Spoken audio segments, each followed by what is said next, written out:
A deadly fire erupted on a charter boat at 3 a.m. on Monday, September 2nd. 33 passengers and one crew member are assumed dead after a tragic boat fire that occurred in open water off the California coast. The charter boat is operated by Santa Monica-based company Truth Aquatics. A review of the company's event calendar shows it was on a 3-day dive excursion departing at 4 a.m. on August 31st. The charter was due back on September 2nd. 33 passengers and one crew member were asleep in the galley. Initial reports assumed the fire was so intense that the remaining 4 crew members could not reach the passengers down below. Mayday! 2 seconds. Patch Harbor. Northside Santa Cruz.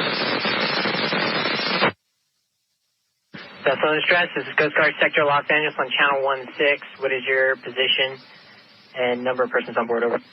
39 POE. I can't breathe. 29 POE. The 75-foot commercial scuba diving vessel Conception was anchored off Santa Cruz Island. The U.S. Coast Guard Los Angeles said it had dispatched multiple rescue assets along with assets from local agencies in an effort to save the people on board. A Coast Guard Sector San Diego MH-60 Jayhawk helicopter crew responded to the vessel Conception boat fire.